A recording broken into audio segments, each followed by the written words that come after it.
بسم اللہ الرحمن الرحیم۔ السلام علیکم معزز ناظرین، آپ دیکھ رہے ہیں SRM پنڈی نیوز چینل۔ ہم آپ کو اپنے چینل میں خوش آمدید کہتے ہیں۔ آپ سے درخواست ہے کہ آپ ہمارے چینل کو سبسکرائب کریں تو اپنے دوستوں عزیزوں کو بھیج کر انہیں بھی سبسکرائب کرنے کے لیے کہیں۔ تو آئیے چلتے ہیں آج کے نیوز بلیٹن کی طرف۔ نگران صوبائی وزیر برائے primary and secondary health care doctor Jamal Nasir نے کہا ہے کہ حسن تحریر ہمارا اسلامی تہذیبی ثقافتی ورثہ ہے۔ اسلامی تہذیب کے آغاز میں روایت کے تحفظ اور لفظ کے تقدس کو جو اہمیت حاصل رہی ہے، اور پھر علوم و فنون کے فروغ اور اشاعت سے مسلمانوں کو جو گہری وابستگی رہی، اس کے نتیجے میں خطاطی کے فنون نے غیر معمولی اہمیت حاصل کر لی اور لفظ نے تصویر کی سی جمالیاتی قدر و منزلت حاصل کر لی۔ ان خیالات کا اظہار انہوں نے اسلامی خطاطی کی نمائش مقابلوں کی افتتاحی تقریب سے خطاب کرتے ہوئے کیا۔ مہمان خصوصی نے فن خطاطی کو اسلامی تہذیب کا عام ورثہ قرار دیا اور کہا کہ قرآن پاک سے اس فن کی نسبت ہے۔ آیات قرآنی یا حدیث نبی صلی اللہ علیہ وسلم کو حسین اور جمیل انداز میں تحریر کر کے خطاط اپنے تخلیقی اور وجدانی جذبہ شامل کرتے ہیں۔ بعد ازاں انہوں نے ملک بھر سے آئے ہوئے مردوں و نوجوانوں، لڑکوں اور لڑکیوں خطاط کو خوبصورت خطاطی کرنے میں مبارکباد دی۔ مقابلوں کا انعقاد پنجاب آرٹس کونسل اور سیف القلم خطاطی فاؤنڈیشن کے اشتراک سے ہوا۔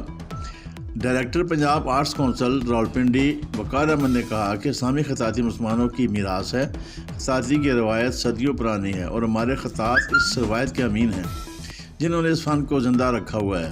ہمیں اپنے بچوں کو رسمی تعلیم کے ساتھ ساتھ تخلیقی ادب بھی سکھانے کی طرف توجہ دینی چاہیے۔ آرٹس کونسل اسلامی خطاطی کو پروان چڑھانے کے لیے خاطر خواہ اقدامات کر رہی ہے۔ اسلامی خطاطی کی کلاسز اسی سلسلے کی ایک کڑی ہے۔ چیئرمین اشرف القلم خطاطی فاؤنڈیشن محمد اشرف ہیرا کا کہنا تھا کہ پاکستان میں خطاطی کا بے پناہ ٹیلنٹ موجود ہے جسے صرف نکھارنے کی ضرورت ہے۔ پاکستانی بچے دنیا بھر میں ہونے والے خطاطی کے مقابلوں میں ملک کا نام روشن کر سکتے ہیں۔ آخر میں محمد اشرف ہیرا نے پنجاب آرٹس کونسل کا شکریہ ادا کیا اور مستقبل قریب میں پنجاب آرٹس کونسل کے تعاون سے اسلامی خطاطی کے مقابلے کرانے کے عزم کو دہرایا۔ قومی جدید خطاطی کے مقابلے میں لاہور سے وردہ مبشر نے پہلی پوزیشن حاصل کی، جبکہ حافظ آباد سے سارا جاوید نے دوسرے اور کراچی سے لبنہ کاظمی تیسرے نام کی حقدار قرار پائیں۔ قومی روایتی خطاطی کے مقابلوں میں ثانیہ شبیر، ماہ جبین گل اور اقصیٰ فرید نے بالترتیب پہلی، دوسری اور تیسری پوزیشن حاصل کی۔ راولپنڈی اسلام کی کیٹیگری کے جدید خطاطی کے مقابلوں میں محمد زہیز عظیم پہلے، مبین ظفر دوسرے اور شاہین جمیل تیسرے نام کے حقدار قرار پائی۔ راولپنڈی اسلام کی روایتی اسلامی خطاطی کیٹیگری میں علی حسن معاذ، ایمان تسکین اور حمزہ اشتیاق نے پہلی، دوسری اور تیسری پوزیشن حاصل کی۔ مقابلوں میں محمد عظیم اقبال، ناصر سیماب، خالد یوسفی، فیصل اقبال، اسرار فاروقی، شبیر احمد ضیاء، میمونہ ہمایوں نے ججز کے فرائض سر انجام دیے۔ ملائکہ شہزادی، نادیہ قزل باش، حافظہ انیزہ حمید، ماریہ عبدالرحمن، بشرا بخاری، ہیرا معظم، عدنان رشید، شمیم اختر، نتاشا سلیم، عبید اللہ عابد، اکرش حمزہ، منیزہ نصرت، حیدر سلطان، افرا بی بی، انم زہرا، عائشہ نصرت، عروج کیسر، ہنا قدیر، عزیر حسن، مہرین عباس، غلام زین العابدین، فائزہ فائز اور ماریہ اظہر کو جوری ایوارڈ سے نوازا گیا۔ مقابلوں میں پوزیشن حاصل کرنے والے بچوں میں کیش پرائز، شیلڈز اور ترفیع صنعت تقسیم کی گئیں۔ مقابلے میں ملک بھر 300 سے زائد خطاط نے سالیہ نمائش کے موقع پر جرمہ شہروں سے لوگوں کی بڑی تعداد شریک ہوئی اور اختتام میں مہمان خصوصی کے ساتھ گروپ فوٹو بنوایا گیا۔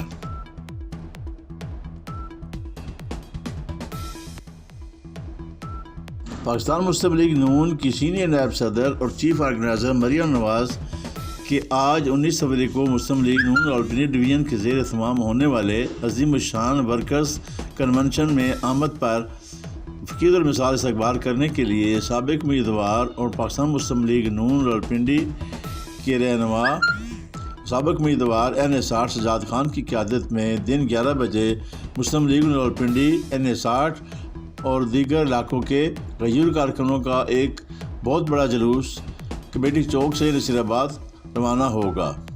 اس سے قبل کارکنوں کے اعزاز میں سجاد خان کی طرف سے پرتکلف ناشتہ پیش کیا جائے گا اور کارکنوں کو کنونشن میں جانے کے لیے ٹرانسپورٹ کا بھی معقول انتظام کیا گیا ہے۔ اس سلسلے میں سجاد خان نے کہا ہے کہ مریم نواز ہمارے قائد کی صاحبزادی ہیں اور ہماری لیڈر ہیں۔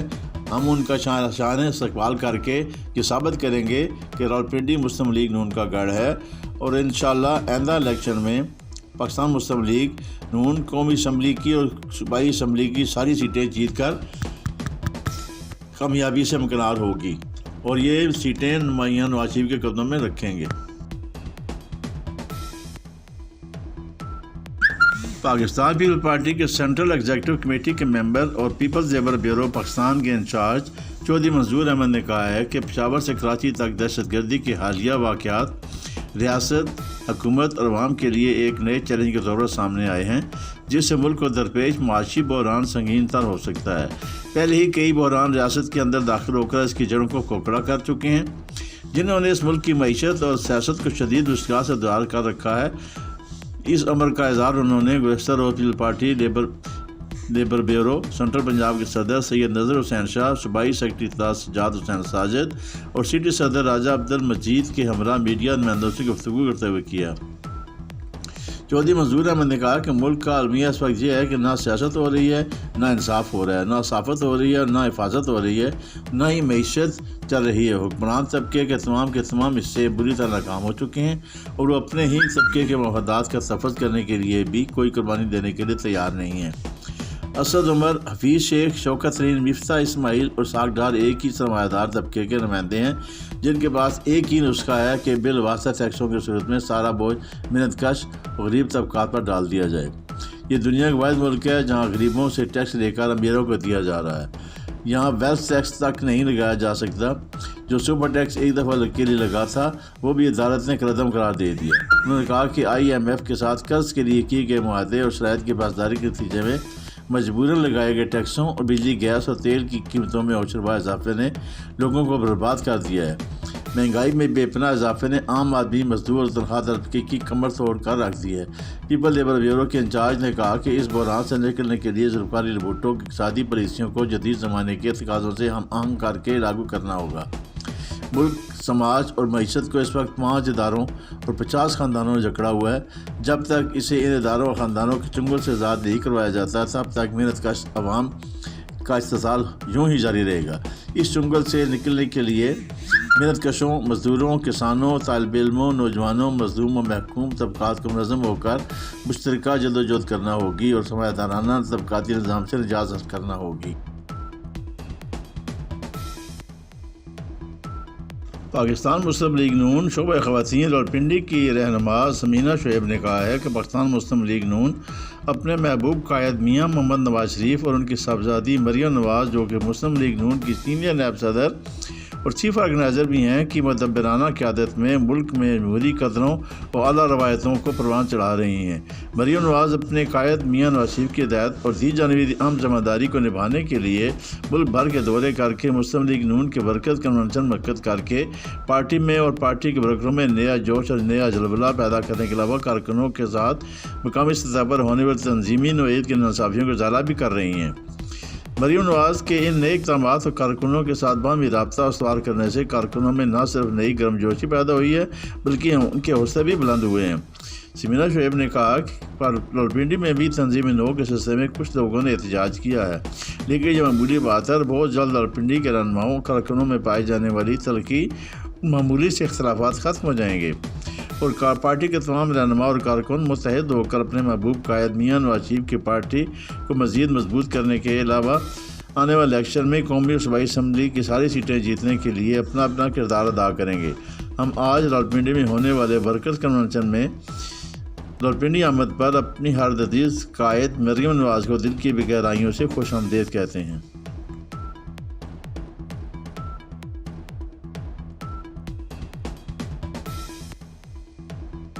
صدر all Pakistan restaurant joint action committee Muhammad Farooq Chaudhry اور چیئرمین ممتاز احمد کی سربراہی میں all Rawalpindi restaurant, hotels and bakers association کے وفد نے کمشنر راولپنڈی ڈویژن لیاقت علی چٹھا سے ملاقات کی۔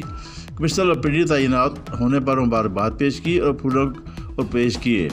اس موقع پر صدر all Pakistan restaurant joint action committee Muhammad Farooq Chaudhry اور چیئرمین ممتاز احمد نے فوڈ انڈسٹری کو درپیش مسائل سمیت راولپنڈی شہر بھر میں نجات افزاد بارے آگاہ کیا۔ اور ناجائز اوزات مافیاز کے خلاف آپریشن کرنے کا مطالبہ کیا۔ راولپنڈی میں شہریوں کو بہترین فوڈ پوائنٹس کی دستیابی کے لیے ایک اور ماڈرن فوڈ اسٹریٹ بنانے کی تجویز پیش کی، جس پر کمشنر راولپنڈی لیاقت علی چٹھا نے بہت جلد لائحہ عمل طے کر کے ریسٹورنٹس یونین کے ساتھ مل کر کام کرنے کی یقین دہانی کرائی۔ اس موقع پر vice chairman Saleem Raza Butt, general secretary Raja Adnan Mahmood, senior نائب صدر ملک فضل الرحمان، سینئر نائب صدر چودھری زاہد محمود، سینئر نائب صدر محمد زاہد چودھری، سینئر نائب صدر شیخ محمد منیر، نائب صدر چودھری خالد محمود، نائب صدر سردار اعجاز ولایت، نائب صدر چودھری شہروز، نائب صدر عبدالکریم خان اور انفارمیشن سیکرٹری طارق خان سمیت دیگر ممبران نے شرکت کی۔